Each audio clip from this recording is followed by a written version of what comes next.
وصحبه وواله إلى قيام الساعة. سبحانك لا علم لنا إلا ما علمتنا إنك أنت العليم الحكيم. اللهم يا معلم إبراهيم علمنا ويا مفهم سليمان فهمنا. اللهم أرنا الحق حقا وارزقنا اتباعه وأرنا الباطل باطلا وارزقنا اجتنابه. اللهم إنا نسألك علما نافعا ورزقا طيبا وعملا متقبلا. اللهم يسر ولا تعسر. ربي تمم بالخير اللهم آمين. أما بعد. السلام عليكم ورحمة الله وبركاته. Alhamdulillah, kita bertemu sekali lagi pada malam ini dalam ayat suruhan dan larangan, dan Alhamdulillah bila malam Khamis malam ni Alhamdulillah kita boleh kekalkan pada waktunya malam. Cuma satu je kelas yang kita kena adjust, Rabu malam dia yang kena tukar waktunya ke waktu siang. Lagi dua ni Alhamdulillah kita boleh maintain malam. Baik, malam ni melihat pada ayat yang ke-152 daripada surah Al-Baqarah insya-Allah.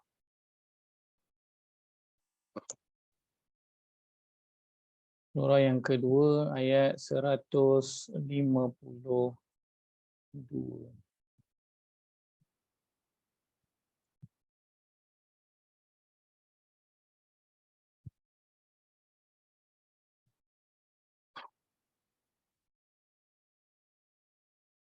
Surat 23. Muka surat 23. Baik. Encik Nurian dah kongsikan ke? Dah ada dah Ustaz Syami punya tadabbur semalam. Saya tak sempat tengok. Dah ada Ustaz. Dah baru ada dah. petang tadi, pagi semalam tak sempat. Siapa yang ikuti? Boleh share sikit apa perkara-perkara baru? Perkara baru yang ustaz lagi terbaru, sebab yang ayat-ayat muqatta'ah tu kita tak tahu, hanya Allah yang tahu. Jadi kita kena merendah diri tu boleh kurang macam tu lah sebabnya, sebab kita tak boleh nak sombong lah dengan apa ni kan, ayat-ayat Allah kan. Yang kedua tu dia ada bagi segmen lah, segmen berapa segmen ayat tu, tapi surah Ghafir ni dia surah apa, keampunan kan. Lepas tu siapa nak share lagi? Sambung pasal pengampunan Allah, malaikat yang menjaga arasy sentiasa memohon pada Allah, mendoakan agar orang di apa ni makhluk Allah ni diampunkan. Yang layak menerima keampunan tu adalah orang yang beriman dan orang yang sentiasa bertaubat. Oh, okey. Itu ayat 7 dan 8 rasa saya. Ayat 7 dan juga ayat 8. Yang 8 tu cover untuk ahli keluarga sekali. Sama-samalah nak masuk syurga. Akhirnya kita akan terus ke syurga jika dia kalau dimakbulkan Tuhan lah. Tapi selalunya kalau dah malaikat minta ampun tu macam dah 99% ni Ustaz. Kira dah makbul tu insya-Allah confirm lah. Confirm kan. Bukan 99% ni lah. 100%. Malaikat yang mendoakan lah. Maksudnya pemakbulan itu insya-Allah akan dimakbulkan.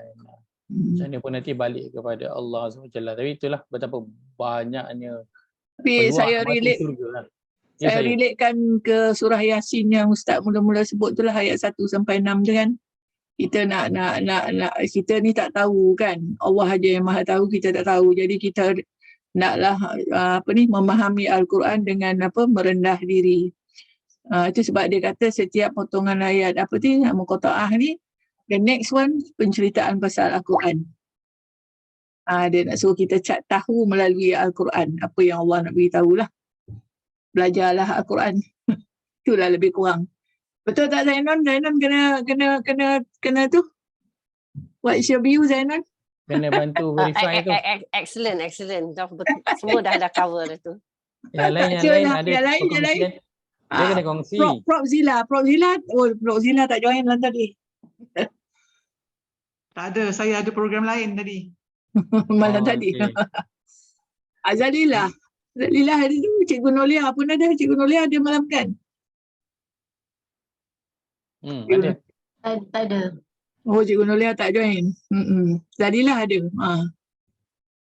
Dia kena share baru kita boleh ingat.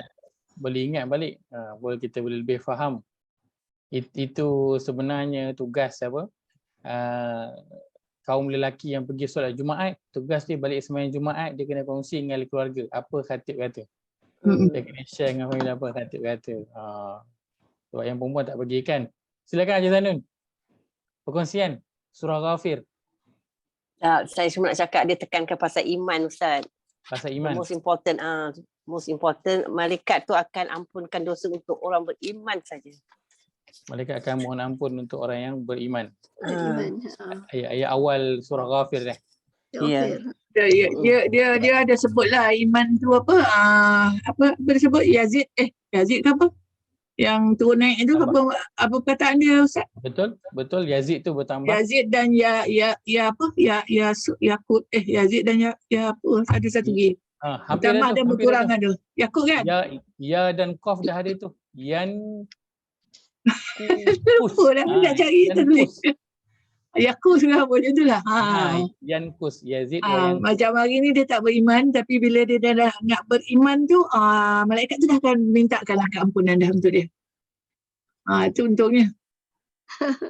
Jadi kita bersih balik walaupun dia dah berdosa. Setiap kali Untuk macam orang tu. yang beriman, yang sedang beriman, yang imannya naik turun kan. Sebab bukan mudah kan nak maintain iman tu macam tu je kan. Allah, maka siapa yang sedang imannya naik turun itu, imannya tengah turun dan dia tengah nak naikkan balik, rupanya dia dapat sokongan daripada malaikat lah kiranya. Macam tu lah. Doakan dia. Masya-Allah. Yang ni kena ingatkan, buat dosa sikit ingat balik malaikat. Tu cepat-cepat tukar jadi orang beriman balik. Masya-Allah. Malaikat sentiasa bertasbih. Malaikat sentiasa bertasbih. Dan berdoa muji Allah. Yang berdoa muji Allah, bertasbih dengan zikir dan bertasbih dengan sentiasa berdoakan untuk keampunan bagi orang yang beriman. Masya-Allah. Masya-Allah. Ada lagi yang tiga babak tu apa Zalilah? Ayat Dia bagi 1 sampai 23. Ayat 1 1 hingga sampai ayat 22. 22. Ayat 1 hingga 22 tu Allah ceritakan Allah Maha Pengampun walaupun hanya berniat. Kalau berniat saja Allah dah ampun. Ayat 23 hingga 55 kisah pertembungan antara Nabi Musa dengan Fir'aun, Haman, Qarun dan Qarun. dia tali barut Bani Israel tu kan, Qarun tu. Qarun. Itu ayat 56 hingga 85 tu penegasan kesudahan mereka yang takabur dengan ayat-ayat Allah. Masya-Allah. Bagi 3. Masya-Allah. InsyaAllah. Dalam masa 1 jam. Betul. Itu laju tu Ustaz Syami cakap tu. Aku paksa dia tambah lagi sikit dia. Itu mau semput dia tu. Dia dapat ini tadabbur 1 ayat je, ayat 7. Dua. Ayat 2, patut ayat 2 ayat tapi ayat 8 tu sikit baru. Tapi banyak penerangan dia cover awal-awal tu. Mengenai berapa jumlah ayat, berapa jumlah Kesombongan manusia. Macam mana parahnya kalau sombong dengan ayat-ayat Quran. Dengan ayat-ayat Allah. Sombong dengan manusia okey lagi. Ya. Dia sombong ni sombong kabir. Betul. Kabar. Besar. Maknanya membesar diri lah. Membesar diri. Lepas tu dia ingat tak Ustaz yang Ustaz kata ayat Hujurat tu, daripada surah Hujurat tu yang yang Nabi yang Saidina Umar dengan Abu Bakar dia bagi pendapat nak lantik orang tanpa sehingga lupa nak merujuk kepada Nabi. Kan turun ayat yang supaya dia tak melebihi janganlah dia Memandai-mandai. Tak, dia macam dia sebut mendahului. Mendahului. Satu lagi apa nama dia sebut, jangan kamu meninggikan suara. Tu Betul. dua tu. Ayat kedua. Dua ayat tu dia sebut. Dia cerita pasal tu. Masya-Allah. So, sebab jadi maknanya bila kita masuk membaca Al-Quran ni, kita tak boleh jangan kita challenge apa yang dah ada dalam Al-Quran tu. Rasanya macam tu lah kan. Kita tak boleh. Sebab itu ayat-ayat Allah semua. Adab gitulah kan. Nak challenge tu kan mungkin ni lah kalau kita tak berani lah kan nak challenge ayat-ayat Allah tu. Tapi kita mungkin challenge dengan cara macam, alah hai, aku ni dah lama dah buat macam ni, takkan nak tinggalkan, kan? So, itu umpama men-challenge jugalah tu ayat-ayat Allah tu kan. challenge juga tu. Dia nak ikut tapi rasa macam, dah lama dah aku buat macam ni, takkan salah kot kan. So dia tak berani nak ikut Al-Quran dan juga hadis tu.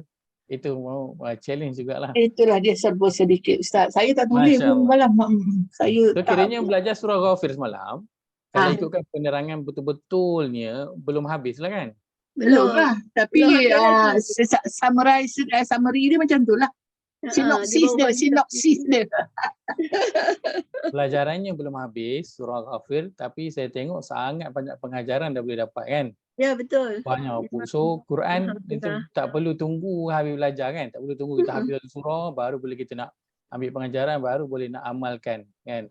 Hanya cukup beberapa ayat je Ustaz Syahmi share, tapi kita dah dapat banyak perkara baru, dapat amalkan. Lepas ni dah cepat-cepat istighfar, cepat-cepat taubat sebab nakkan doa daripada Ya, malaikat. Malaikat. Masya-Allah. Barakallahu fiikum. Masya-Allah. Sikit pahala dia. Saya sebenarnya suka mendengar. Sebab apa? Bila saya mendengar, saya dapat maklumat dan saya tak perlu membaca. So saya cuma dengar je. Kan? Tapi kalau kata ada kelas macam kelas Ustaz Syahmi, Ustaz Syahri, saya suka masuk. So, saya tak payah Ustaz masuk. tak payah mengkaji. So dia orang dah tolong. Tinggal dengar je. Insya-Allah.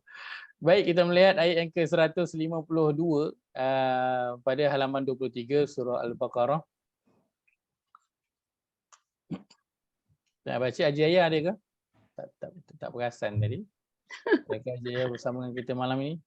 Ada. Saya tengok tak ada, tak apa. Saya baca. Belum sampai. Baik, ayat pendek je. Ayat yang ke-152. Allah berfirman, A'udzu billahi minasy syaithanir rajim. Fadhkuruni adhkurkum washkuruli wa la takfurun.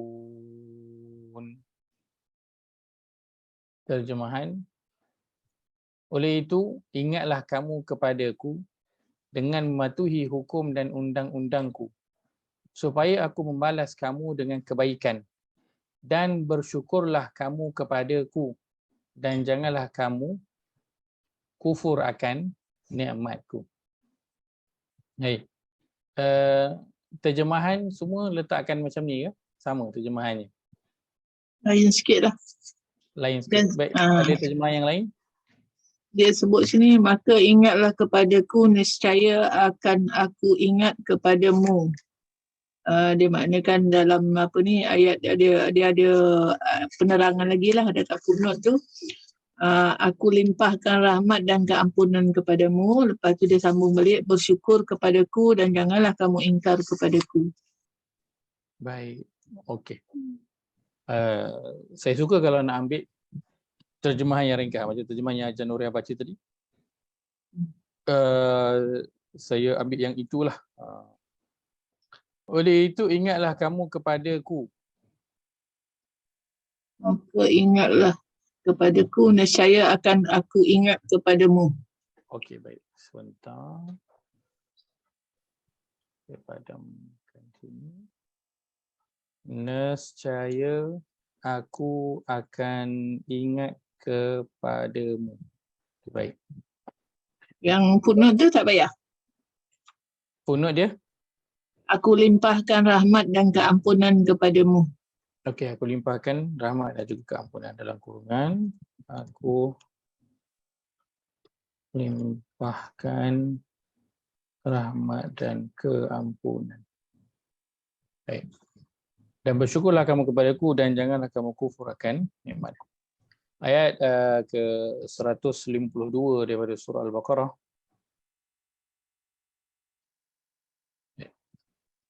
Kita nak melihat ayat ni bunyinya macam bunyi suruhan ke larangan? Macam suruhan dan larangan, dua-dua ada.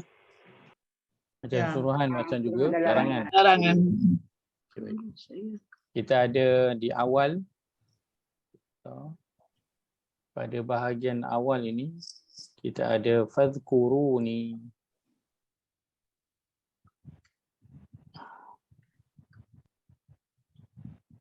Fadhkuruni terjemahannya, saya letakkan dulu. Ingatlah kamu kepadaku. Maka ingatlah kamu kepada aku. Kemudian kita ada washkuru li. Bersyukurli dan bersyukurlah kamu kepadaku. Kedua bahagian ini bunyinya bunyi suruhan, Tuhan, dan kita ada belakang ini wala takfurun. guru larangan. Bunyinya bunyi larangan. Kenapa larangan? Sebab dia ada la lah. Simple je lah. Sebab dia, kenapa ada larangan? Sebab dia ada la. Okey, baik.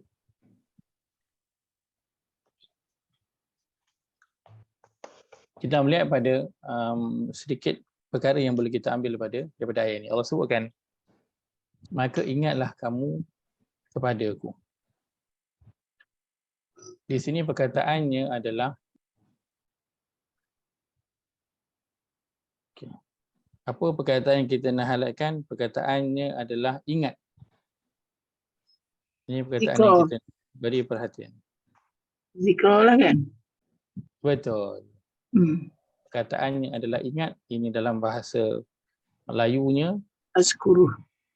Terjemahannya adalah Ingat. Kita ambil asas dia lah.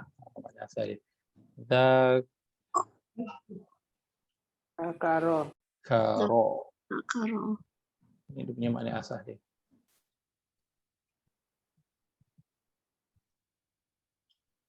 Okey. Baik. Ingat, ni kita ambil dari sini, fadhkuruni, zal, kaf dan juga ra, maksudnya adalah ingat. Baik. Kalau kita lihat dalam Al-Quran, perkataan zakara ini bukan perkataan yang asing lah. Kita dah biasa juga dengan perkataan zakara ni kan. Apa perkataan yang kita biasa guna selalunya? Zikir. Perkataannya zikir. Kita dah biasa guna perkataannya adalah perkataan zikir. Baik. Dia dah jadi bahasa kita pun. Dah jadi kita punya bahasa dah. Sebentar. Okey, baik. Kita nak melihat pada bahagian yang pertama ini. Perkataan zikir. Perkataan zikir. Dalam Al-Quran, yang pertamanya, apakah yang dimaksudkan dengan perkataan zikir? Bila kita merujuk kepada Al-Quran. Baca Quran. Ingat.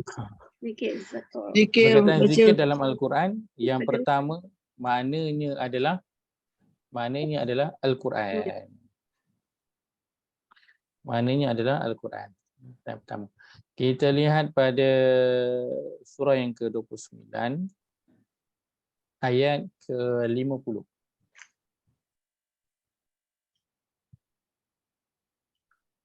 Surah ke-29 ayat yang ke-50. Zikir terbesar ni Al-Quran. Besar. Sebab Allah sebutkan pada ayat ni, fadhkuruni, maka ingatlah kamu semua kepada aku. Dan ada orang terjemahkan, maka berzikirlah kamu kepadaku. Dan maka kita nak melihat dari perspektif Al-Quran, apakah zikir yang awal Al-Quran itu maksudkan. Baik. Ana nazirum mubin. Saya tersilap ayat. Saya tersilap Dah ayat. tu, dia nak masukkan Al-Quran tu. Ada dulu, Ustaz ada ambil ayat tu dulu, dah lupa dah. Baik, bukan 29.50. 21.50.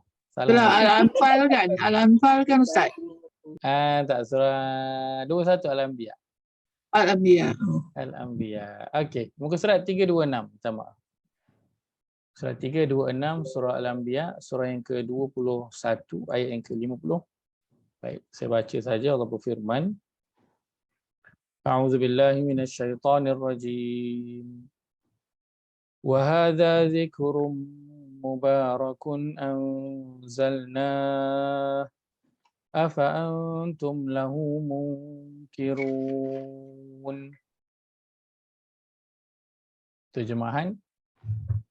Dan Al-Quran ini juga pengajaran yang berkat yang kami turunkan kepada Nabi Muhammad. Dengan keadaan yang demikian, maka patutkah kamu mengingkarinya? Maksud wahadha zikrun.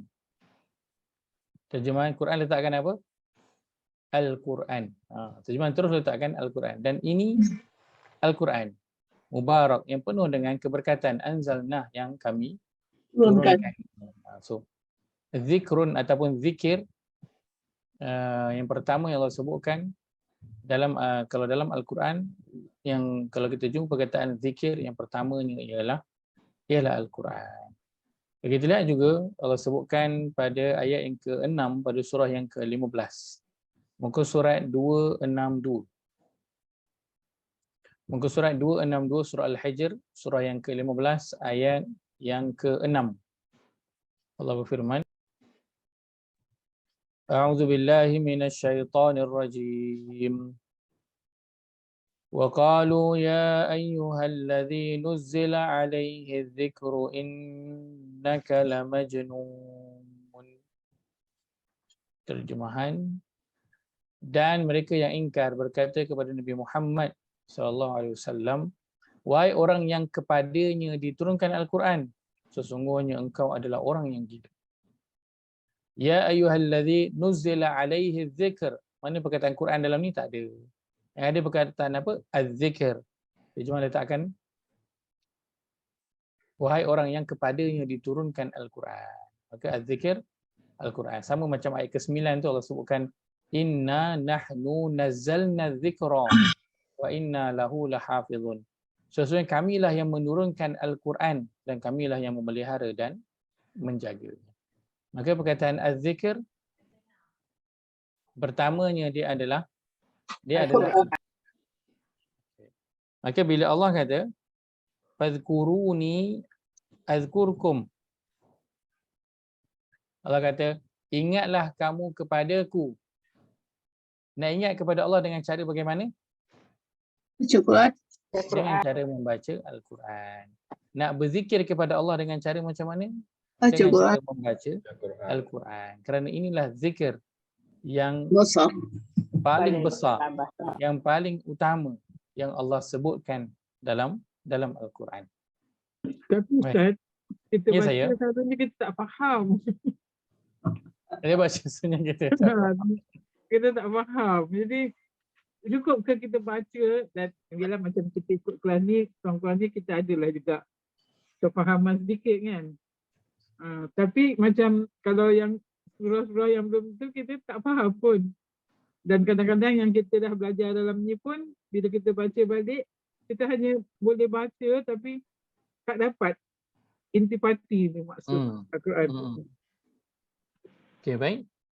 Jadi nak buat macam mana kan? Kita berdepan dengan dilema kan.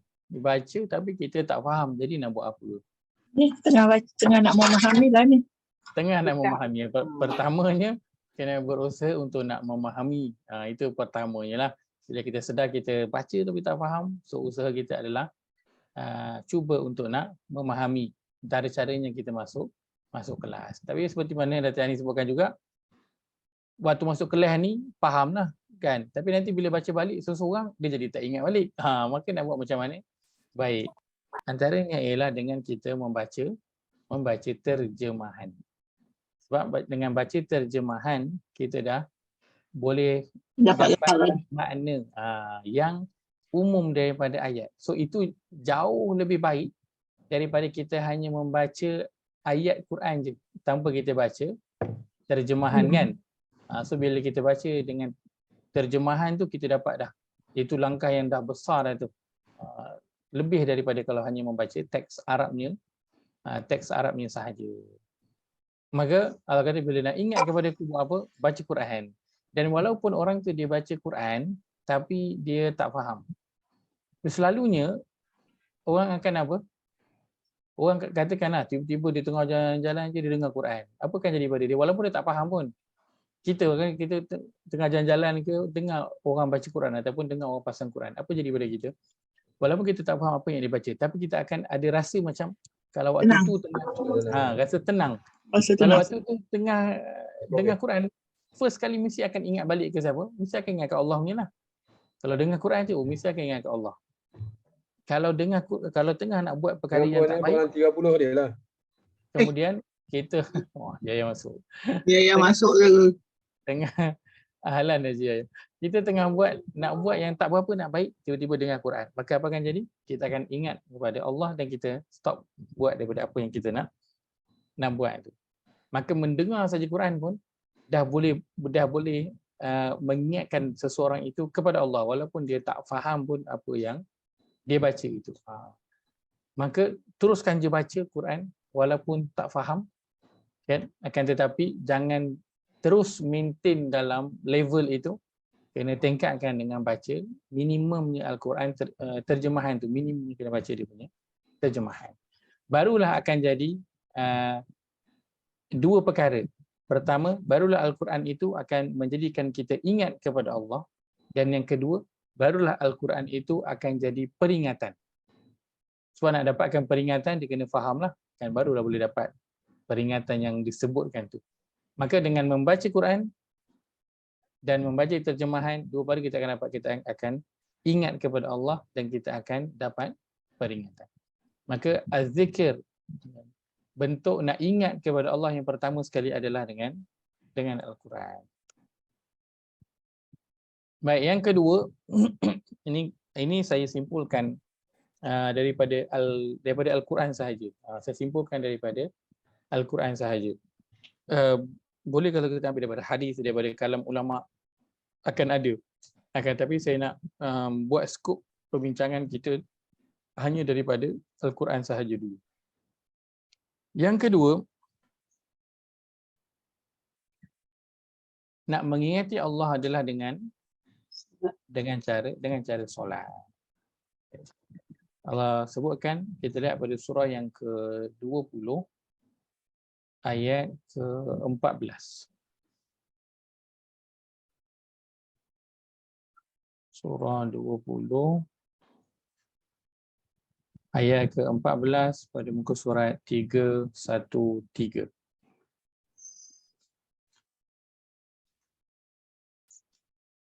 Baik. Allah berfirman, Ajaya ada Ahlan, boleh Ajaya? Ada Ustaz? Ada. InsyaAllah. A'udzu billahi minasyaitonir rajim. A'udzubillahi minasyaitonir rajim. Innani anallahu la ilaha illa ana fa'budni wa aqimis salata li dzikri. Ustaz, Ya saya. Ana tu panjang ke pendek Ustaz? Sebab atas alif tu Ana- ada kosong. Pendek. Pendek Saya kan? panjang tadi. Saya baca lagi sekali. Innani anallahu la ilaha illa ana fa'budni wa aqimis salata li dzikri. Innani anallahu la ilaha illa ana fa'budni wa aqimis salata li dzikri. Cuman tadi saya nak sambung. Lepas tu saya rasa macam nak berhenti. Tapi nak sambung, so saya ragu-ragu. Udahnya jadi sepanjang. Saya nak berhenti tapi sambung. Silakan terjemahan. Ayat 14 ya. Ayat 14. Sesungguhnya akulah Allah, tiada Tuhan melainkan aku. Oleh itu sembahlah akan daku dan dirikanlah sembahyang untuk mengingati daku. Wa aqimis salata li dzikri, maka dirikanlah solat untuk mengingatiku. Maka bila Allah sebutkan fazkuruni, ingatlah aku. Maka cara yang kedua untuk nak ingat kepada Allah Azza wa Jalla adalah dengan solat. Kan? Sebab itu kalau kita lihat pada surah Al-A'la, surah yang ke-87 ayat yang ke-10, ia Abadan iza solat. menyokong hamba. ayat yang kita sedang baca ni, ayat surah 14. Kita lihat pada surah Abdan idza shalla. Kita tengok 8714 pada muka surat 591. Muka surat 591 ayat yang ke-10.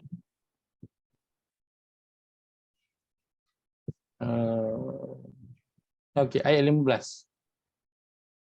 Ayat yang ke-15. Muka surat 591 surah Al-A'la, surah yang ke-87 ayat yang ke-15. Baik, kita baca pada ayat yang ke-14. Allah berfirman, A'udzu billahi minasyaitonir rajim. A'udzu billahi minasyaitonir rajim. Qad aflaha man tazakka. Qad aflaha man tazakka. Wa dzakara isma rabbih fasalla. Wa dzakara isma rabbih fasalla. Terjemahan. Sesungguhnya berjayalah orang yang setelah menerima peringatan itu berusaha membersihkan dirinya dengan taat dan amal yang soleh. Ayat 15, dan menyebut-nyebut dengan lidah dan hatinya akan nama Tuhannya serta mengerjakan sembahyang dengan khusyuk. Wa dzakara isma rabbih fasalla, dan dia menyebut-nyebut dengan lidah dan hatinya akan nama Tuhannya, lalu dia mengerjakan solat. Maka solat adalah cara kedua untuk nak mengingati Allah Azza wa Jalla. Baik. Ini satu lagi masalah Ustaz. Ya, saya silakan Adin. Selalu tak khusyuk. Selalu apa? Tak khusyuk. Selalu Susah nak dapat. Selalu tak khusyuk. Kalau selalu tak khusyuk, itu boleh antaranya boleh terus belajar dengan kelas yang tu, yang Dr. Bari yang Hajar Nuriah kongsikan tu. Saya kira itu bagus, kelas yang bagus untuk masuk nak mempertajamkan solat. Dan perihal khusyuk dia adalah perihal yang dia makan masa untuk nak mendapatkannya. Dia makan masa untuk nak mendapatkannya. Dia memang satu perkara yang mencabar kerana ada satu syaitan yang khusus yang datang untuk mengganggu orang ketika mana dia nak solat. Satu syaitan khusus. Jadi dia memang perkara yang mencabar nak mendapatkan khusyuk ataupun nak mengekalkan khusyuk. Dan khusyuk yang kita maksudkan ialah bukannya dia terus tak sedar langsung dia berada di mana dan sebagainya lah, kan. Minimum adalah dengan kita boleh fokus pada apa yang sedang kita baca. Itu minimum, boleh fokus pada apa yang kita sedang baca, dan terbaik dengan kita memahami apa yang sedang kita baca itu. Baik, maka cara kedua nak mengingati Allah Azza wa Jalla, bila Allah kata fadhkuruni, ingatlah kamu kepadaku. Yang kedua adalah dengan solat. Baik. Yang ketiga, bila Allah sebut fadhkuruni, ingatlah kamu kepadaku, perkataannya adalah az-zikr. Baik, caranya ialah dengan, yang ketiga adalah dengan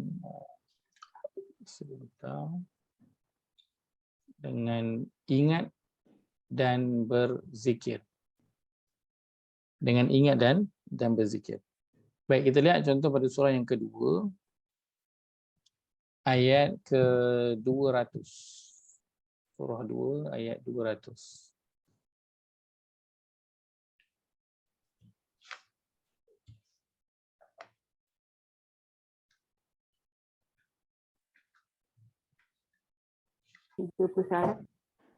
Muka surat 31. 31. Baik. Surat 31 surah Al-Baqarah surah 2 ayat ke-200.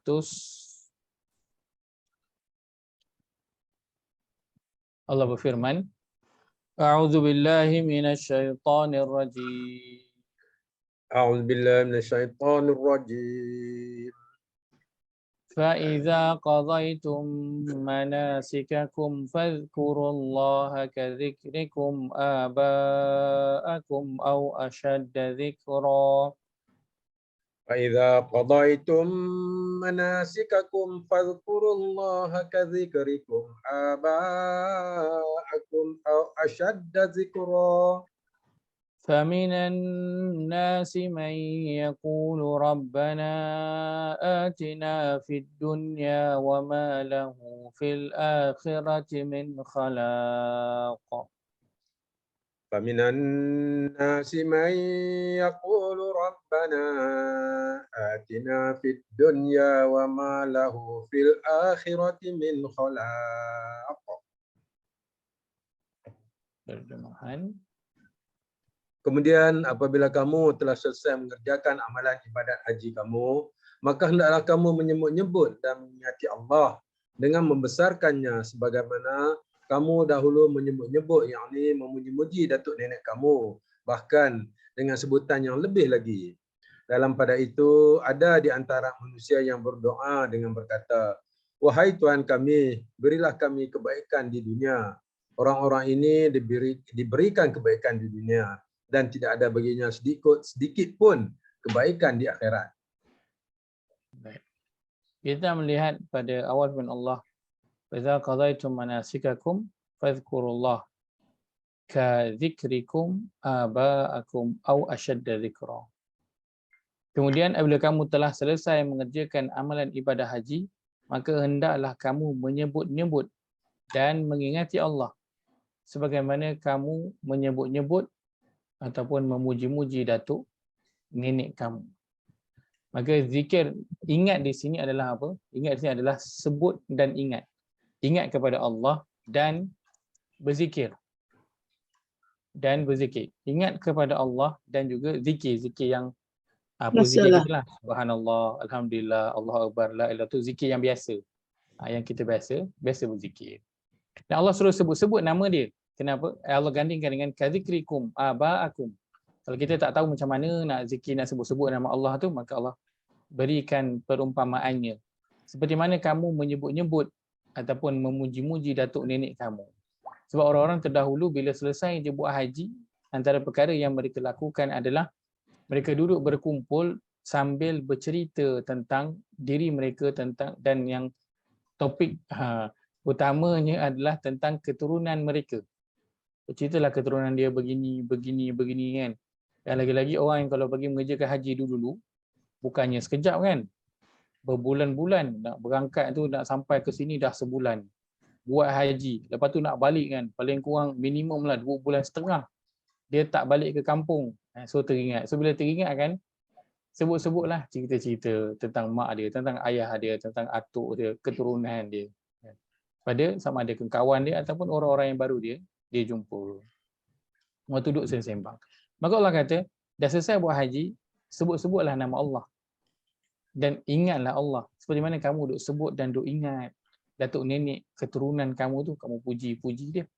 Maka fadhkurullah, fadhkuru di sini maknanya adalah sebut, iaitu zikir yang seperti mana kita biasa zikir dan juga ingat kepada Allah SWT. Dia sama ayat 203 pun kalau kita tengok pada muka surat sebelah juga membawakan perkara yang sama. Baik. Jadi satu lagi contoh pada surah yang ketiga ayat 135. Ustaz tu fi'il amar ke? Ya betul. Kata suruhan. Surah ketiga ayat 135.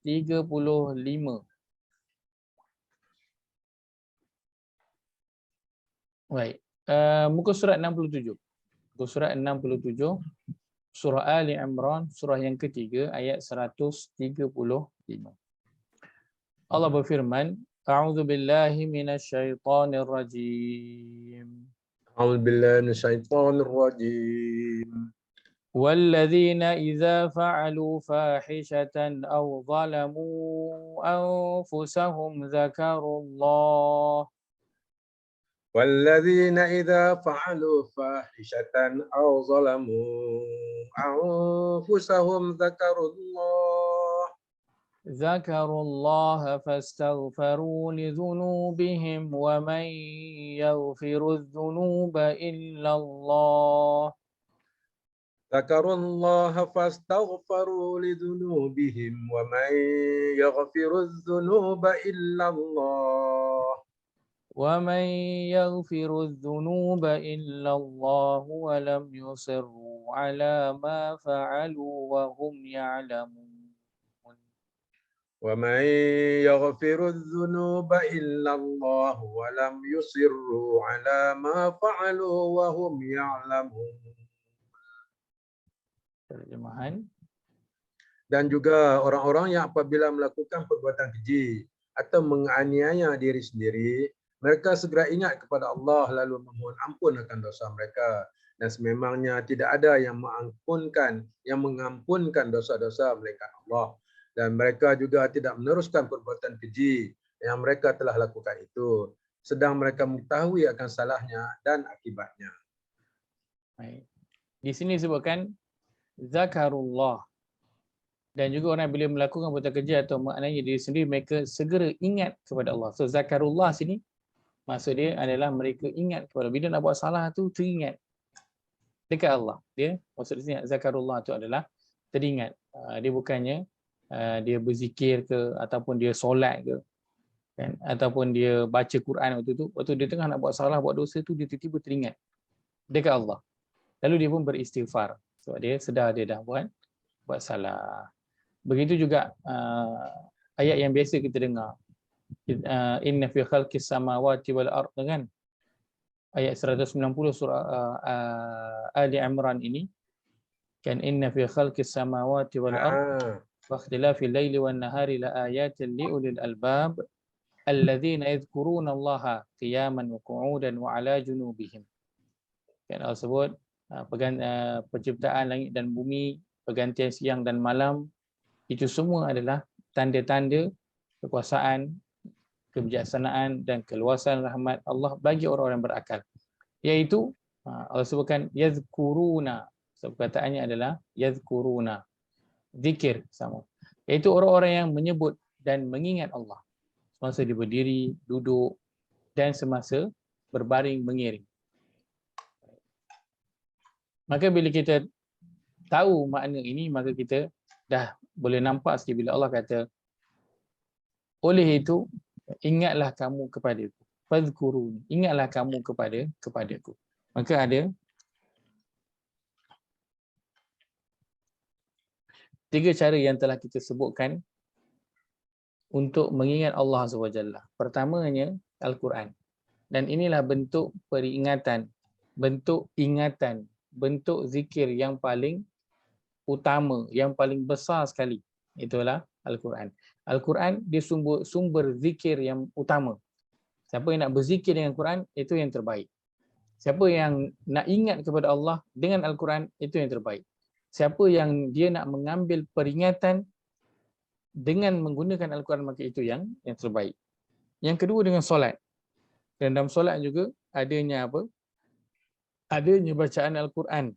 Dan Allah sebutkan khusus dalam Al-Quran ini, dirikanlah solat untuk ingat kepadaku. Kerana mungkin ada orang yang dia mendirikan solat tetapi dia ingat kepada perkara yang lain dan kerana tujuan-tujuan yang lain. Maka Allah khususkan dirikan solat untuk ingat kepada Allah SWT. Yang ketiga, bila Allah kata fadhkuruni, ingatlah kepadaku. Cara ketiga ialah dengan kita ingat kepada Allah dan berzikir kepada Allah, ingat dan juga zikir. Baik.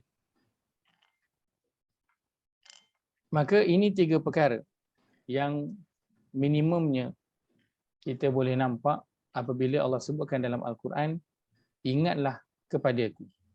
Ingatlah kepadaku. Ustaz, soalan. Ya, saya silakan. Tadi kan Ustaz kata ada satu syaitan tu yang kerja dia bila kita nak solat, dia akan menjalankan tugas lah. Ya, saya. Syaitan ni siapa yang lantik dia, Ustaz? Allah. Allah lantik dia. Allah lantik dia. Kenapa Allah lantik syaitan nak bagi kacau kita, Ustaz? Dahlah kita, Allah tahu kita ni iman tak kuat. Betul. Kan? Dia tahu dah ni kaki ni bukan kaki kuat sangat ni. Mayang je teringat macam-macam, teringat kunci hilang, teringat anak di sekolah, teringat macam-macam kan. Betul. Dan dia dah tahu dah kita lemah. Pasal apa dia pergi hantar syaitan ni lagi? Baik. Kenapa rasa-rasanya? Yang lain saya ada nak berkongsi? Dia dah hantar auzubillah dengan bismillah. Yalah, sebelum tu dia suruh kita baca auzubillah. Supaya syaitan yang ganggu kita kan. Syaitan tu tak lari Ustaz. Sebagai ujian Ustaz. Untuk menguji.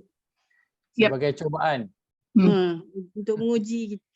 Tidak dijadikan manusia ini untuk diuji. Baik. Itu bukan Cikgu deal Melani, syaitan dengan Allah ke? Ya, saya Bukan deal dia masih syaitan tu di apa ni? Allah laknat, dia akan menghasut kita. Macam mana pun, cara baik ataupun cara tak baik. Ya, masya-Allah, betul. Dan memang itu janji dia dengan Allah, iaitu dia nak buat apa sahaja asalkan manusia ini lari daripada jalan Allah. Masya-Allah, betul. Allah dah benarkan. Allah dah benarkan, Allah izinkan perkara itu, betul. Yalah, tapi Allah juga suruh kita baca auzubillah Ustaz sebelum baca Quran, sebelum sembahyang. Betul. Kan? Betul. Jadi macam mana dua-dua tu satu boleh kita bertentangan dua-dua hakikat tu Ustaz. Baik. Menarik. Bukanlah Cikgu Melani kongsikan. Ya, silakan. Allah ada bagi kita warning. Bukan senang nak ini, kan mesti ada ujian yang kan kita ni mudah ni lalui. Allah dah kata apalah, ganggulah yang orang yang lupa je. Yang lupakan Allah je. Yang ingat Allah dia tak lupa, tak diganggu lah. Masya-Allah. Betul kan? Kan Allah dah kata macam tu. Ya. Illa ibadaka minhumul mukhlasin. Syaitan dah minta kebenaran dengan Allah, dia kata dia nak kacau dari mana semua direction, front, back, belakang semua. And Allah Atas dia tak boleh, atas tak boleh. Allah benarkan.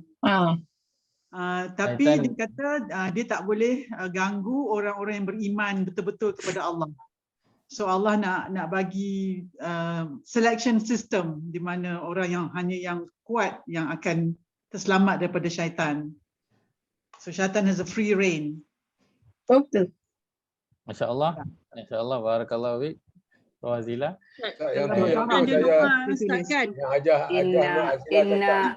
Inna khalaqnal insana min nutfatin amsyajin nabtadi faja'alnahu sami'an basira. Tu ujian. Pasal manusia dijadikan untuk diuji. Tapi yang ni kebenaran Allah pada syaitan. Masya-Allah. Okey Ustaz, kalau macam tu Ustaz. Apa taraf kekhusyukan kita dalam sembahyang tu? Apa yang dimaksudkan dengan khusyuk? Macam mana yang ditakrifkan dengan khusyuk? Adakah khusyuk sebab apa? Kalau kita khusyuk sampai kita tak sedar apa berlaku keliling kita. Kalau orang mai sembahyang sebelah kita jadi makmum, kita pun tak tahu. Saya rasa itu salah kita pula. Sampai kita tak beritahu lah punya khusyuknya. Orang tu mai makmum dengan kita. Masbuk dan makmum dengan kita misal katakan. Kita sebagai imam, dia masbuk elok. Kita sebagai imam, kita punya khusyuk sampai tak tahu. Saya rasa tak kenal juga macam tu kan. Betul, betul. So di mana dia punya apa tu? Khusyuk. Dia punya level kekhusyukan dia apa? Itu dah menyamai level khusyuknya dengan siapa? Saidina Umar dengan Ali apa semua kan? Yang gempa bumi tu, yang gempa apa? Tak, yang dibunuh tu tanpa dia dengan solat tu kan? Siapa tu yang sahabat tu? Sahabat tu. Itu khusyuk betul tu. Jazakumullah khairan, masya-Allah. Semuanya berkongsi, saya seronok dengar sebab bila kita diajukan soalan kan, nanti tak sudah kita punya ayat suruhan ni. Kita cuba nak menjawab tu baik sebab kita cuba nak berfikir dan kita tahu limit kita untuk berfikir dan mengutarakan pendapat adalah berdasarkan kepada Al-Quran dan juga Al-Hadis kan. Kita tahu limit kita tak boleh keluar daripada situ. So dia perkara yang sangat baik untuk kita berfikir.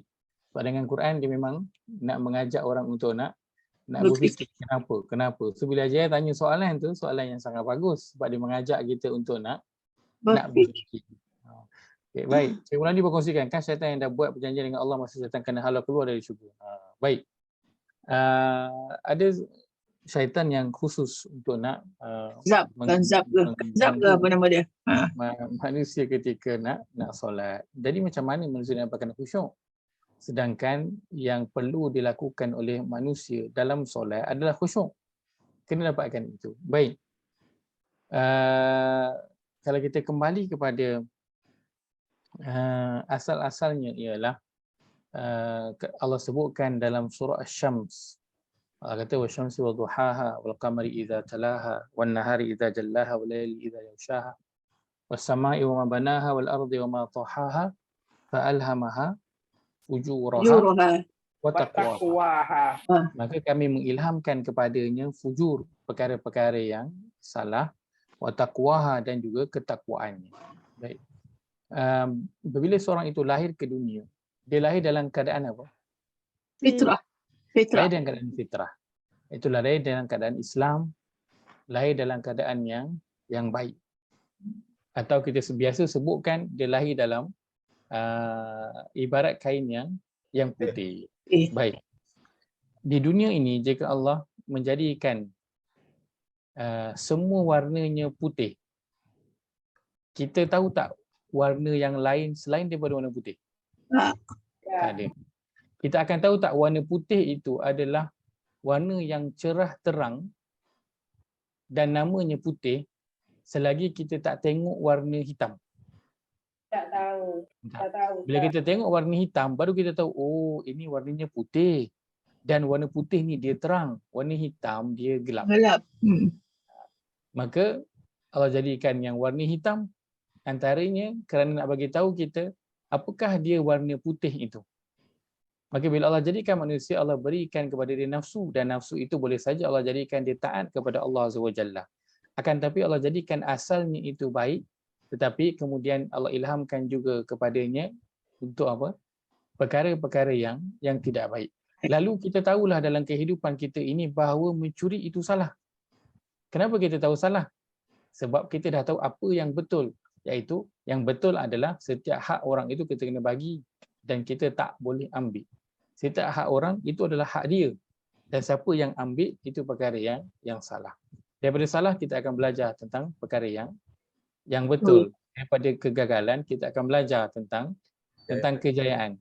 Maka kalau tak adanya syaitan, macam mana kita nak tahu solat itu khusyuk ataupun tidak? Kalau syaitan tak kacau, macam mana kita nak tahu solat kita khusyuk ataupun tidak?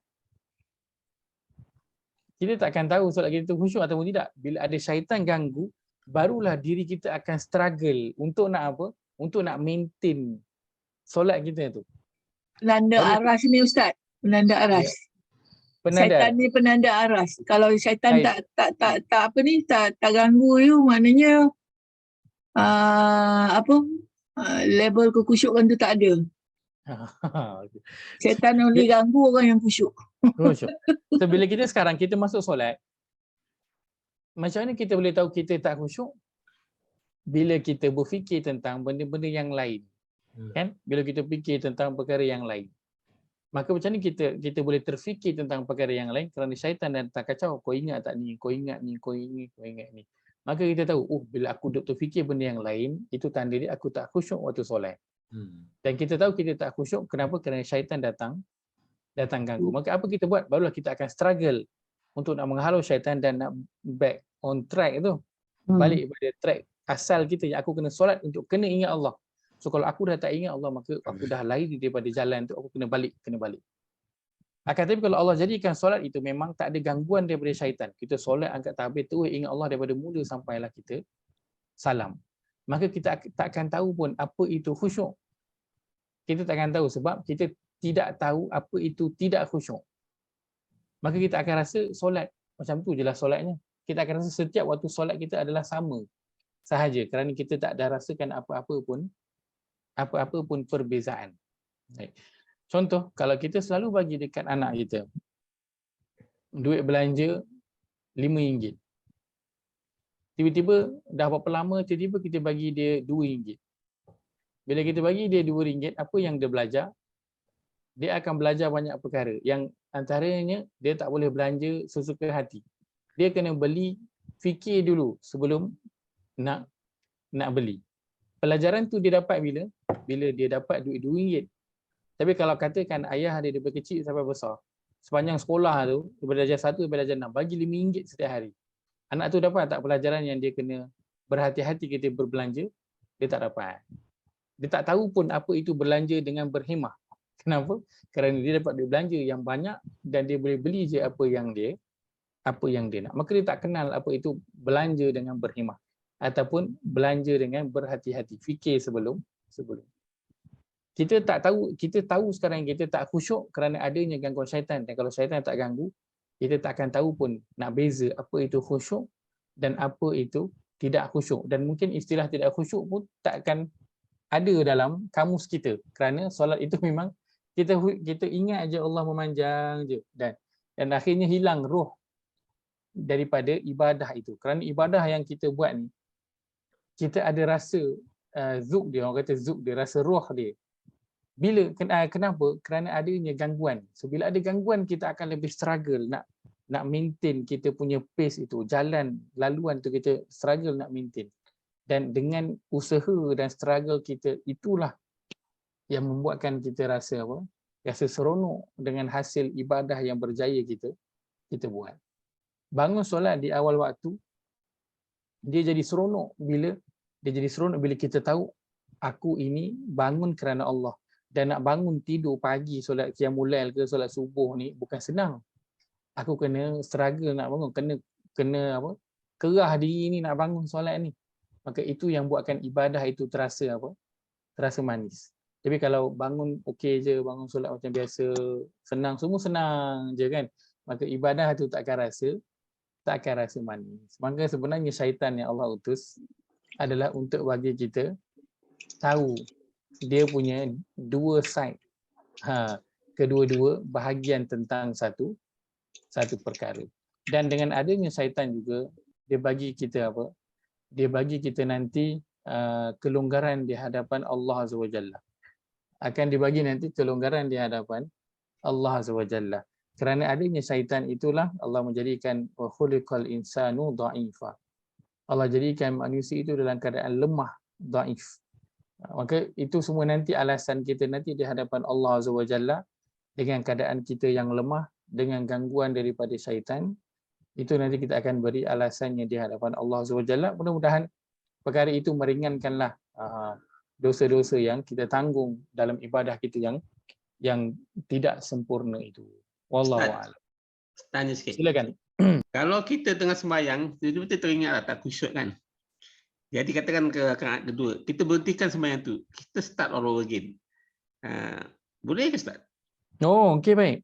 Kalau kita sedang solat dan kita rasa kita Tak boleh Ustaz. Tak boleh. Tak boleh. Dia tak boleh simply sebab you dah menghadap Tuhan. Tak boleh berhenti. Tak boleh, tak ada yang sebab dia you kena nak berhenti. You kena teruskan. Ya. Jangan layan setan sebab Nabi kata Tapi ada satu ayat kan? yang a'udzubika min hamazati syaitin tu. Ya, tu ayat tu kata a'udzubika min hamazati syaitin wa a'udzubika min yahdurun tu. Kan kita ya Allah Tuhan tu jauhkan kita. Baca kembali baru kita start balik. Baca auzubillah, hembus ke kiri 3 kali macam isyarat ludah. Ya, isyarat macam ludah. Betul. Kalau kita sedang dalam solat diganggu, kita cuma baca auzubillahi minasyaitanirrajim dan kita toleh ke kiri dan kita isyaratkan ludah. Macam tu. 3 kali. Dan kita tak perlu dan tidak boleh membatalkan solat untuk start balik. Tak apa. Teruskan saja solat itu. Allah akan nanti ambil kira tu. Kita dah usaha nak ingat tapi akhirnya menerawang juga ke tempat-tempat yang lain. Tak apa. Teruskan je solat itu. Kerana solat dia tak boleh dibatalkan dengan macam tu saja. Tak boleh. Ingat tak cerita Umar Al-Khattab ketika mana dia dibunuh? Kan waktu tu kan Umar Al-Khattab sedang menjadi imam solat subuh. Ketika dia dibunuh, tidak ada seorang sahabat pun yang membatalkan solat dia. Waktu Umar ditikam, sebab tu dalam riwayat sebutkan apa? dia tikam beberapa kali dan dia menyelinap keluar daripada celah-celah saf. Macam mana dia boleh menyelinap keluar daripada celah-celah saf? Kerana tak ada sahabat pun yang tangkap dia. Kenapa? Kerana tengah solat. So solat tak ada perkara yang boleh simply kita nak apa? Nak membatalkan solat. Umar Khattab dibunuh dan tak ada pun para sahabat membatalkan solat untuk nak menangkap orang tu ataupun nak melindungi Umar. Mereka naik ke depan seorang, gantikan Umar Khattab jadi imam. Selesai solat baru semua pergi tengok keadaan Umar Al-Khattab pada tu yang sudah berdarah. Maka solat dia tak boleh dibatalkan dengan apa pun sebab. Tak boleh dibatalkan. Teruskan saja solat walaupun mungkin kadang-kala kan. Kadang-kala dulu-dulu lah kita solat kan, nak tergelak lah, kawan buat lawak ke apa kan, nak tergelak. Tahan, teruskan solat. Tengah solat teringat, duk terfikir, aku ni tadi baca surah ke belum baca surah. Maka teruskan saja solat. Teruskan saja solat. Paling tidak last sekali kena buat apa? Kena buat Sujud sujud sahwi. sahwi. Itu sahaja. Untuk nak cover. Kalau Bagi ada kenapa masuk khusus solat ni, dia bagus khusus tu. Macam-macam boleh tahu. Betul. Masuk Promosi. Ustaz Bari punya. Masuk Tapi Ustaz Bari Ustaz, punya bagus. Promosi. Saya promotekan. Sebab apa? Sebab Belanda belajar perkara yang baik. Tak kisahlah dengan siapa pun. Asalkan rujukannya sama Al-Quran dan Sunnah. Pergilah belajar. Tak mesti daripada orang-orang yang tertentu. Ustaz, Silakan. Ya, saya saya. belajar dalam kursus solat, dia kata kalau katalah kita semayang, ada nampak orang nak lemas dalam kolam ke apa, kita berhenti dan kena pergi selamatkan dia. Kita Kemudian? disuruh berhenti solat. Kemudian? Pergi selamatkan orang tu, kita continue balik semayang solat. Kita Continue. balik semayang. Betul. Tapi tak batal kan? Tapi tak batal kan? Kita continue balik. Continue Kita tak apa.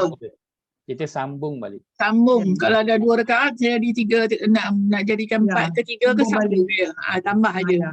Betul. Begitu adalah hadis Nabi SAW sebutkan, kalau kamu tengah solat, nampak ada 2 binatang hitam.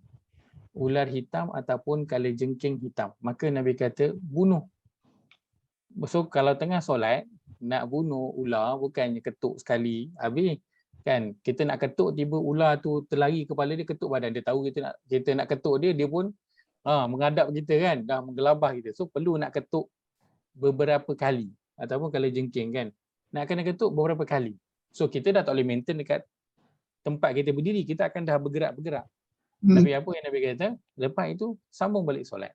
So dia solat dia bukan perkara yang mudah untuk kita nak berhenti. Dia boleh buat apa yang darurat, kemudian sambung balik solat, dia tak perlu berhenti. Buat apa yang darurat. Yang darurat boleh untuk dibuat ketika sedang solat, akan tapi lepas tu sambung je balik, dia tak perlu diulang daripada mula. So kalau gitu Omar ni patut diselamatkan. Betul. Kalau itu patutnya yang membunuhnya itu dia tak terlepas daripada saf yang pertama pun dah kena tangkap dah. Tetapi dia berjaya menyelinap sampai ke belakang, nak keluar daripada masjid tu. Kan? Dia berjaya nak sebab dia orang tak berhenti solat. Dia orang khusyuk dia lebih. Dia orang sedar Umar ditikam. Dia orang sedar Umar ditikam. Tapi dia orang tahu solat tak boleh senang-senang saja dibatalkan. Sebab tengah berhubungan dengan Allah Azza wa Jalla, tengah bercakap dengan Allah. So kita kalau sedang menghadap raja ataupun sultan, kan, kita tak boleh sesuka je terus keluar je, kan. Walaupun apa jadi kat kita boleh selesaikanlah, gatal ke apa ke, bolehlah garu, tapi boleh lepas tu kena apa, kena balik menghadap lah. Kalau sakit perut tak tahan pun minta izin keluar, lepas tu kena buat apa, balik rumah terus ke, tak, datang balik menghadap, sambung balik cerita. Apa tadi cerita yang tak habis tadi tu, kena sambunglah cerita dengan sultan ataupun raja. Buat semayang pula pergi. Baik. Okey. So soalan solat nanti boleh masuk kelas Dr. Bari nanti, insya-Allah. Baik. Maka bila Allah sebut fadhkuruni, ingatlah kamu kepada aku. Arahan Allah Azza wa Jalla berikan kepada kita, maka dia mestilah satu perkara yang penting. Bukan perkara yang main-main. Maka sebab itu kita sebutkan dua perkara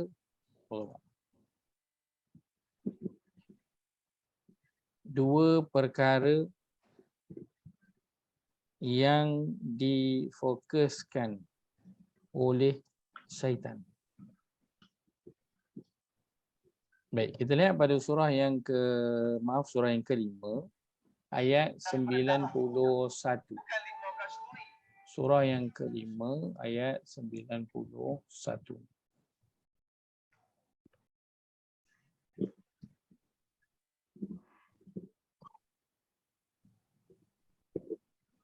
Satu, dua, tiga. 1, 2, 3. Muka surat 1, 2, 3. Baik, surah Maidah ayat ke-90, muka surat 1, 2, 3. Allah berfirman, A'udzubillahi minasyaitonirrajim. A'udzubillahi minasyaitonirrajim. Kita baca ayat 91 kan? Ayat yang ke-91. Innama yuridu syaitanu an yuqi'a bainakumul adawata wal baghdha'a fil khamri wal maisir. Innama yuridu syaitanu an yuqi'a bainakumul adawata wal baghdha'a fil khamri wal maisir. وَيَصُدَّكُمْ عَنْ ذِكْرِ اللَّهِ وَعَنِ الصَّلَاةِ وَيَصُدَّكُمْ عَنْ ذِكْرِ اللَّهِ وَعَنِ الصَّلَاةِ فَهَلْ أَنْتُمْ مُنْتَهُونَ. فَهَلْ أَنْتُمْ مُنْتَهُونَ. Ini terjemahan. Sesungguhnya syaitan itu hanyalah bermaksud mahu menimbulkan permusuhan dan kebencian di antara kamu dengan sebab arak dan judi, dan mahu memalingkan kamu daripada mengingati Allah dan daripada mengerjakan sembahyang. Oleh itu, maukah kamu berhenti daripada melakukan perkara-perkara yang keji dan kotor itu, atau kamu masih berdegil?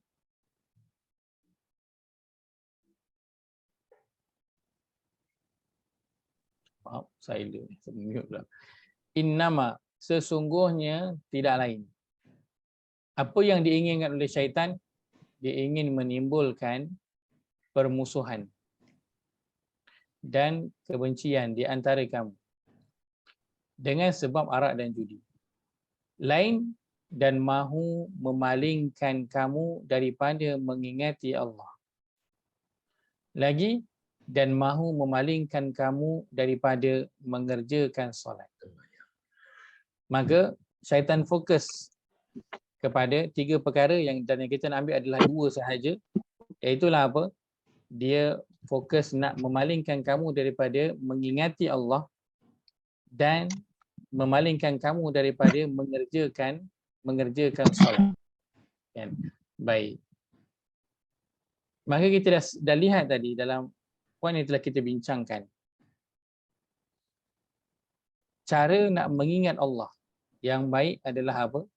Al-Quran, solat Al-Quran dan juga solat. Juga yang ketiga, ingat dan juga berzikir. dan berzikir. Yang syaitan fokuskan adalah pada nombor 1 dan juga nombor 2. Al-Quran dan juga solat. Wa yasuddakum an zikrillah, dan dia memisungkan kamu daripada Al-Quran dan juga daripada ingat kepada Allah serta berzikir. Wa anis solah, dan juga daripada solat.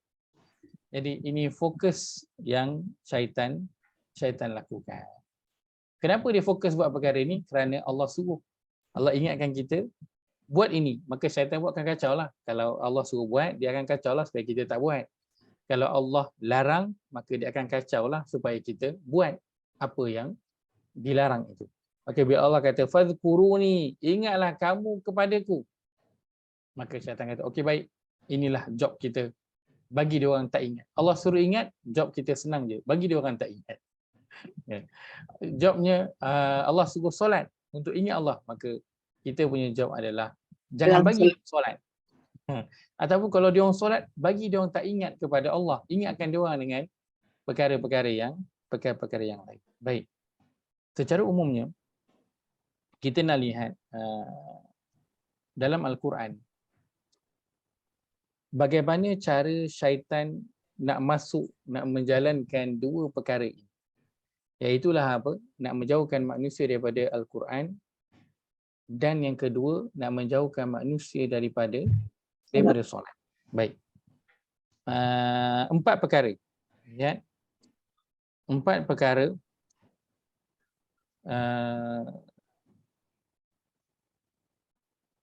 syaitan cuba masuk melaluinya. Saya letakkan gitu. 4 perkara syaitan cuba masuk melaluinya. Untuk apa? Dalam rangka untuk nak capai 2 perkara yang atas ni lah. Kan? Iaitu apa? Supaya jauh dari Al-Quran, kerana Allah suruh ingat Quran, maka syaitan yang buat agar supaya kita ini lupa kepada Al-Quran. Lagi supaya jauhkan daripada solat. Maka syaitan cuba nak masuk untuk 2 perkara ini dengan cara apa? Yang pertama,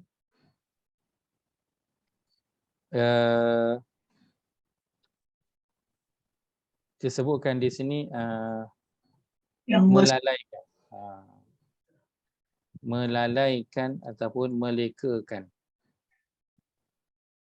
Baik, kita lihat pada surah yang ke-63 ayat ke-9.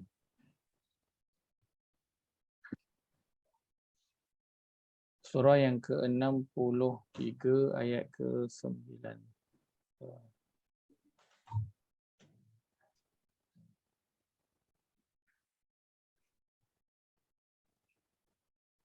Surah Al-Munafiqun pada muka surat 555. Surah yang ke-63 ayat dan anak-anak 9. 555. Harta dan anak tu. A'udzu billahi minasy syaithanir rajim. A'udzu billahi minasy syaithanir rajim. Ya ayyuhalladzina amanu la tulhikum amwalukum wala auladukum an dzikrillah. يا أيها الذين آمنوا لا تلهكم أموالكم ولا أولادكم عن ذكر الله ومن يفعل ذلك فأولئك هم الخاسرون. ومن يفعل ذلك فأولئك هم الخاسرون. Terjemahan. Wahai orang-orang yang beriman, janganlah kamu dilalaikan oleh urusan harta benda kamu dan anak-anak dan anak pinak kamu daripada mengingati Allah dengan menjalankan perintahnya. Dan ingatlah, sesiapa yang melakukan demikian, maka mereka itulah orang-orang yang rugi. Maka antara perkara pertama yang syaitan lakukan adalah melalaikan dan melekakan manusia dengan perkara yang dekat dengan diri dia. Dan 2 perkara yang dekat dengan diri manusia adalah ahli keluarga dan juga harta. 2 perkara. Harta tu usahalah dengan perniagaan dia, dengan kerja dia, dengan sumber pendapatan dia yang pelbagai, itu apa yang dia lakukan. Maka 2 perkara ini syaitan cuba masuk untuk apa? Agar manusia lupa kepada zikrullah itu. Allah suruh ingat kepada dia dengan Al-Quran, dengan solat, dengan zikir. Maka syaitan masuk dengan cara ahli keluarga ataupun harta untuk nak melupakan manusia dengan Al-Quran dan juga solat.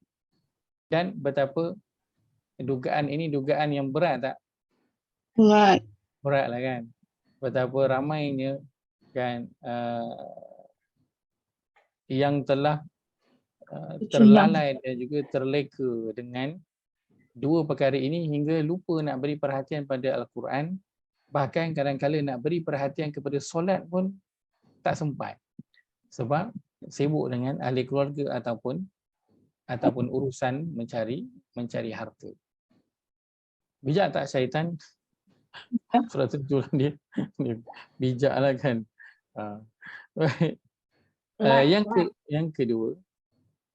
Yang kedua secara khususnya menjauhkan dari Al-Quran. Ini secara khusus. Kita lihat pada surah yang ke-43, ayat yang ke-36.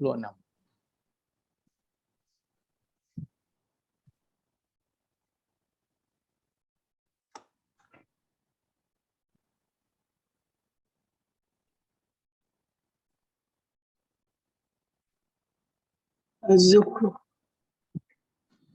ayat 30. Ayat 36 pada muka surat 492. 492. Surah Zukhruf surah 43 ayat 36 dan juga ayat yang ke-37. Allah berfirman, A'udzubillahi minasyaitonirrajim. A'udzubillahi minasyaitonirrajim. وَمَنْ يَعْشُ عَنْ ذِكْرِ الرَّحْمَنِ نُقَيِّضْ لَهُ شَيْطَانًا فَهُوَ لَهُ قَرِينٌ. وَمَنْ يَعْشُ عَنْ ذِكْرِ الرَّحْمَنِ نُقَيِّضْ لَهُ شَيْطَانًا فَهُوَ لَهُ قَرِينٌ. وَإِنَّهُمْ لَيَصُدُّونَهُمْ عَنِ السَّبِيلِ وَيَحْسَبُونَ أَنَّهُمْ مُهْتَدُونَ. وَإِنَّهُمْ لَيَصُدُّونَهُمْ عَنِ السَّبِيلِ وَيَحْسَبُونَ أَنَّهُمْ مُهْتَدُونَ. Terjemahan. Dan sesiapa yang tidak mengindahkan pengajaran, yakni Al-Quran yang diturunkan oleh Allah yang Maha Pemurah, kami akan ada baginya syaitan yang menghasut dan menyesatkannya. Lalu menjadilah syaitan itu temannya yang tidak renggang daripadanya. Baik. Dan sesungguhnya syaitan-syaitan itu tetap menghalangi mereka dari jalan yang benar, sedang mereka menyangka bahawa mereka orang-orang yang mendapat hidayah petunjuk. Ni kacau, Ustaz. Kacau. Baik. Maka yang kedua ialah cara syaitan nak menjauhkan kita daripada ingat kepada Allah SWT adalah menjauhkan kita daripada zikr Rahman, iaitulah daripada Al-Quran. Kenapa? Kerana Al-Quran itulah ingatan yang paling besar kita kepada Allah SWT. Kan seperti kita sebutkan di awal tadi, kita bagi orang yang dia tak faham pun Quran tu, ataupun dia dah lama tak dengar Quran, bagi dia dengar Quran dan tanya dia apa yang diingat, dia mesti kata dia akan ingat kepada Allah. Kalau dia orang Islam, dia akan teringat kepada Allah automatik bila dengar je Quran. Jadi kalau orang tu dia dah dijauhkan daripada Quran, bagaimana cara syaitan menjauhkan manusia daripada Quran? Dia menjauhkan manusia daripada mula-mula dengan agar manusia itu tidak mendengar Quran. Betul tak? Ya. Betul tak? Kita dah lalu pada ayat tersebut, surah 41 ayat yang ke-26 itu. Nanti boleh tengok, waqala allazina kafaru la tasma'u li hadzal Qur'an walghaw fihi la'allakum taghlibun. Dan orang-orang yang kafir berkata, janganlah kamu dengar Al-Quran ini dan walghaw fihi, buatlah sesuatu yang bagi mereka ini lara daripada nak dengar Quran ni. So mereka bukan saja menghalang nak faham, halang dengar. Kerana cukup dengan hanya dengar Quran, orang akan boleh nak ingat Allah. Dah buat game lah tu. Ya, saya. Dia buat game banyak tu, budak-budak tak dengar. So dia hanya halang orang daripada dengar dulu. Orang daripada dengar. So itu paling simple sekali. Dengar je, orang nak buat benda yang tak baik itu berat sikit lah. Kan? Dengar je orang akan ingat kepada Allah. So apa yang dilakukan, walghaw, bagi lara. So dia sediakanlah game. So instead of orang dengar Quran, dia bagi orang dengarlah perkara lain. Yang bahasa kita adalah dia bagilah alternatif lain. Kan? Jadi orang tak dengarlah Quran, orang akan dengar apa? So macam-macam lah. Orang dengar lagu, orang dengar muzik, orang dengarlah apa bunyi-bunyi yang di game tu, kan? Hatta orang dengar nasyid, kan? Itu semua bentuk yang perkara yang nak apa, melarakan. Mesti tu Ustaz, takkan nasyid pun itu orang kafir yang buat tu nak bagi kita dengar nasyid tu kan cumanya baik-baik tu ingat kepada Allah. Kan nanti boleh cari seorang Yahudi kan yang namanya Snoop Hendroje. Kalau pernah dengar nama dia, dia adalah orang Yahudi yang belajar di negara Arab dan dia ada bawa keluar kamus kaedah belajar bahasa Arab. Tera tak tera dia punya bahasa Arab tu. Dia bawa keluar. Dan buku itu digunakan di universiti. Kerana orang ingat dia adalah orang Islam. So buku dia digunakan sebab dia tera bahasa Arab. Dan akhirnya apa jadi? Dia tulis sepanjang itu buku-buku yang masukkan sekali unsur-unsur yang tak betul dalam agama. Akhirnya dia jadi seleweng dan akhirnya tujuannya apa? Nak pisahkan manusia daripada agama. Maka apa saja bentuk yang melarangkan manusia daripada dengar Quran. Jadi salah ke nak dengar lagu, nak dengar nasyid? Dengar nasyid salah ke? Kan? Tak salah nak dengar nasyid itu, tak salah. Tak salah kalau kata nak dengar selawat ke. Cikgu Melinda ni selawat dakwah macam ni, tak salah nak dengar. Akan tapi saya teringat kata-kata Allahyarham arwah, sebab arwah macam saudara kita pula kan. Allahyarham, sebab Allah merahmati dia. Syekh Yusuf Al-Qaradawi. Dia pernah sebutkan perkara ini, dia cakap apa? Dia kata kalaulah masa mendengar nasyid itu adalah lebih banyak daripada masa mendengar Quran, maka nasyid itu juga adalah perkara yang melarangkan, melalaikan. Kerana apa pun bentuk yang menghalang manusia daripada Al-Quran, daripada solat, daripada menjalankan tanggungjawab dia sebagai seorang Muslim, sebagai seorang ayah, sebagai seorang suami, maka itu semua masuk dalam bahagian yang apa? Bahagian yang larang. Jadi kalau kita set kan sekarang kan kalau handphone dia ada hours, kita punya online tu kan, kalau kita boleh set hours, kita dengar selawat, kita dengar nasyid, dengan kita set masa kita dengar Quran. Kalau masa dengar nasyid dan selawat itu lebih lama daripada masa dengar Quran, maka ketahuilah kita sedang dilarangkan. Sebab itu pada ayat yang ke-37 itu Allah kata apa? Dan sesungguhnya syaitan itu tetap menghalangi mereka dari jalan yang benar, sedang mereka menyangka bahawa mereka orang-orang yang mendapat hidayah petunjuk. Kita sangka dengan kita dengar nasyid, dengan selawat, kita tengah buat baik. Tapi sebenarnya syaitan telah buat kita sangka bahawa kita buat benda baik. Tapi sebenarnya kita sedang buat perkara yang tidak baik. Syaitan sedang menghiasi kita. Syaitan sedang menghiasi. Sebab tu dalam Quran Allah banyak sebut tentang syaitan menghiasi. Syaitan menghiasi. So syaitan bukan menghiasi perbuatan yang buruk nampak baik. Syaitan juga menghiasi perbuatan yang nampak baik itu supaya dia melupakan kita daripada perkara yang pokok yang paling utama sekali. Baik. Maka perkara kedua yang syaitan lakukan adalah untuk menjauhkan manusia daripada Al-Quran. Dalam usaha dia nak buat supaya manusia ini, Allah suruh fadhkuruni, ingatlah kepada aku. Syaitan akan melakukan yang sebaliknya, jangan ingat kepada Allah. Dan ingatan Allah yang paling besar adalah berada pada Al-Quran. Baik. Yang ketiga, syaitan akan masuk melalui kemewahan. Sebentar saya lihat ayatnya, surahnya. Ingat ayat, surah tak ingat. Baik, surah Al-Furqan. Surah yang ke-25, ayat yang ke-18. Surah 25, ayat ke-18.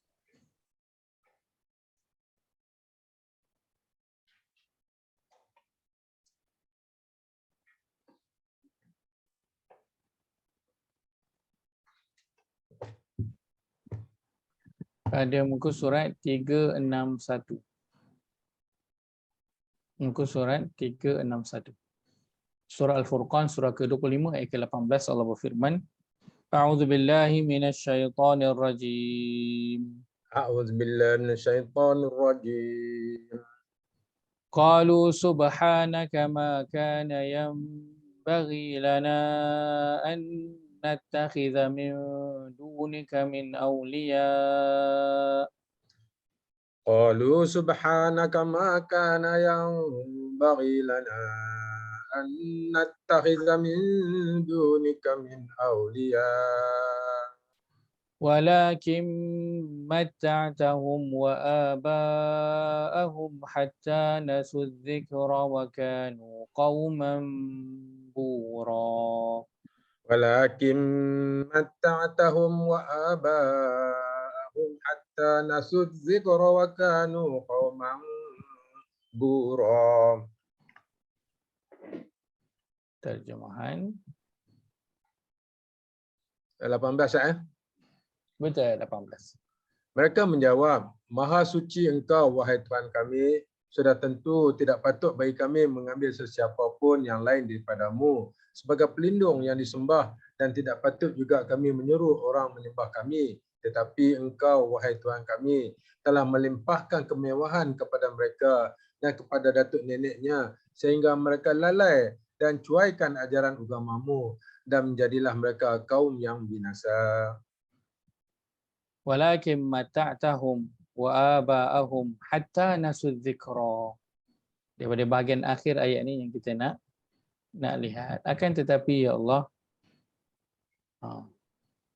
Engkau telah melimpahkan kemewahan kepada mereka dan kepada datuk neneknya. Akibatnya apa? Mereka lalai dan cuai ajaran kamu. Hatta nasu, mereka lupa. Nasu ni lupa. Az-zikra, peringatan Engkau ya Allah. Maka Allah perintahkan kepada kita apa? Fadhkuruni, untuk kita ingat kepada Allah. Syaitan buat kita apa? Syaitan buat kita untuk lupa kepada Allah Azza wa Jalla. Yang keempat, syaitan akan masuk melalui kawan. Surah 25 ayat 28 hingga ayat yang ke-29. Dengan surah yang sama tadi. Kita selak muka surat. Baik, satu je muka surat. Sebelah je. 362. Allah berfirman, A'udzubillahi minasyaitonirrajim. أعوذ بالله من الشيطان الرجيم. يا ويلتى ليتني لم أتخذ فلانا خليلا. يا ويلتى ليتني لم أتخذ فلانا خليلا. لقد أضلني عن الذكر بعد إذ جاءني. لقد أضلني عن الذكر بعد إذ جاءني. وكان الشيطان للإنسان خذولا. وكان الشيطان للإنسان خذولا. Terjemahan. Wahai celakanya aku, alangkah baiknya kalau aku tidak mengambil si dia itu menjadi sahabat karib. 29. Sesungguhnya dia telah menyesatkan daku dari jalan peringatan Al-Quran setelah ia disampaikan kepadaku, dan adalah syaitan itu sentiasa mengecewakan manusia yang menjadikan dia sahabat karibnya. Baik. Alangkah baiknya dulu kalau aku tak ambil dia tu jadi sahabat karib aku. Sungguhnya dia telah sesatkan aku dari jalan peringatan. Adallani anil dzikri. Setelah ia sampai kepada aku, dah sampai daripada aku peringatan, Al-Quran tu dah sampai kepada aku. Tapi apa yang halang aku? Kawan. Maka syaitan akan cuba masuk melalui kawan. Bukan dia rasuk kawan tu. Tetapi dia apa? Kawan itu akan mengganggu seseorang itu daripada nak ingat kepada Allah Azza wa Jalla. Ingat kepada Quran, ingat kepada solat. Kadang kan kita dah teringat nak solat. Kan masuk waktu dengar bunyi azan, nak solat sekejap. Tiba-tiba kawan cakap apa? Alah, kejap lagi lah. Yang duduk kejap. Kan nak solat? Kejap lagi lah. Yang duduk kejap kan? Apa benda kau ni solat-solat ni? Macam apa benda kan? Macam tak biasa pula tak solat. So, kau nak solat je, kau sejak bila pula jadi alim ni? Sejak bila pula jadi ustaz ni? Dah tak jadi nak solat kan? Duduk balik kan? Maka, syaitan akan cuba masuk melalui siapa? Melalui kawan. Tujuannya apa? Tujuannya sama. Allah suruh ingat kepada dia, maka syaitan akan nak buat kita lupa, dan syaitan akan gunakan apa sahaja cara Dan kalau kita lihat pada keempat-empat perkara ini, ia adalah perkara yang dekat dengan diri kita. Anak, ahli keluarga, harta, kemewahan, kawan. Ini semua adalah perkara yang apa? Memang berlegar di sekeliling kita setiap hari, kan? Berlegar sekeliling kita setiap hari. Maka syaitan guna keempat-empat perkara ini dalam nak mencapai matlamatnya, berlawanan dengan apa yang Allah suruh. Nama Ubay disebut dalam ayat 29 ni, mesti ada peristiwa berkaitan. What is the peristiwa? Nanti lihat pada ayat tersebut. Itu cerita tentang kawan-kawan yang menghalang kawan-kawan dia yang lain daripada nak ketika itulah nak berdakwah nak beriman kepada Nabi SAW. Kan dulu kan antara yang menghalangnya kawan nak ikut Muhammad kan, nak beriman kepada Muhammad, dia kata kau nak buat apa ikut Muhammad tu, dia tu dah lah apa, umur dia muda lagi, kita ni dah tua, kita ni pula pangkat tinggi dalam kabilah, kita ada jawatan, dia mana ada jawatan kan, so kau nak pergi ikut dia, kau nak duduk bawah dia. So yang buatkan apa, kawan-kawan yang buatkan dia tak jadi. Begitu juga ayah kepada Khalid bin Al-Walid, kan, Al-Walid bin Al-Mughirah. Ketika dia dah mendengar Nabi SAW baca Quran, dia balik jumpa kaum dia, maka Abu Jahal jumpa dia, kata, wahai Walid, ceritalah kat kami apa yang kau dengar. Bila dia tengok Walid tu macam muka dia macam apa, akan mengeluarkan, akan memberi pendapat yang dia orang tak seronok nak dengar, maka dia kata, Walid, kau tolonglah cakap perkara yang tak baik tentang apa yang kau dengar tadi. So dia beritahu saya siap. Maka Al-Walid kata, engkau semua tahu bahawa aku ni adalah orang yang apa? Orang yang paling mahir bahasa daripada kalangan kamu semua. Dan memang apa yang aku dengar tadi daripada Muhammad itu adalah la halawah, satu perkara yang sangat manis. Dalam bahasa Arab, halawah ini manisan, dessert. Halawah. Dalam bahasa Arab, halawah adalah dessert. Kadang-kadang beli kedai Halwa bahasa kita. halwa bahasa kita. Halwa telinga. Manisan. Manisan. Itu kalau pergi negara Arab, nama kedai dia halawiyat. Halawiyat tu pada halawah, manisan, kedai yang jual manisan. Maka Al-Walid kata, wa innahu la halawah. Sebenarnya bahasa yang digunakan tu macam dessert, macam manisan. Kita selalu dessert adalah makanan yang kita semua seronok kan nak makan. Kita tahu mesti sedap. Kita kalau tengok dessert pun semua orang dah ceria dah. Kan? Maka la halawah, satu perkara yang manis, yang seronok untuk didengar. Wa inna alaihi la talawah. Bahasanya itu ada ketinggian, kedudukan yang tinggi. Dia bukan bahasa yang biasa. Maka ketika itu Al-Walid bin Al-Mughirah hampir-hampir saja beriman kepada Nabi Muhammad SAW. Cuma apa yang halang dia? Kawan dia yang menghalang dia, sama-sama hasut dia. Nak apa? Ai Walid, kami akan bagi apa sahaja yang kau nak. Kami akan bagi engkau kekayaan, kami akan bagi engkau kedudukan, kuasa, pangkat. Kalau engkau mengeluarkan sesuatu statement yang buruk tentang apa yang kau dengar tadi daripada Muhammad. Maka Al-Walid pun duduk sekejap fikir. Sebab dia memang dah tak boleh tolak, memang betul, memang sedap, memang ya apa yang dibaca oleh Nabi Muhammad itu. Maka dia duduk berfikir. Dan akhirnya dia kata, kau cakaplah yang bahawa Muhammad ini dia adalah penyihir, dia adalah penyair. Cakaplah macam tu. Itu je yang boleh dia bawa keluar. Bayangkan kalau ketika itu tak ada kawan yang datang berjumpa dengan Al-Walid bin Al-Mughirah, entah mungkin dia telah beriman kepada Nabi Muhammad SAW. Tapi sebab kawan datang jumpa dia, kawan paksa dia, kan, maka akhirnya dia pun teruslah dalam keadaan dia. Sebentar. Baik. Maka ini 4 perkara yang syaitan cuba masuk melaluinya dalam rangka nak melupakan manusia daripada Allah Azza wa Jalla. Allah kata pada ayat ke-152 ni, fadhkuruni. Oleh itu, ingatlah kamu kepadaku. Ingat melalui Al-Quran, ingat melalui solat, ingat dan juga berzikir kepada Allah Azza wa Jalla. Maka syaitan datang. Kerana satu perkara itu dia tak mudahlah, sebab Allah nak bagi syurga bukan main-main kan. syurga seluas langit dan juga bumi, maka sudah tentu cabarannya itu besar. Kan? Orang yang pegang jawatan yang tinggi, bukan masuk kerja tu boleh dapat.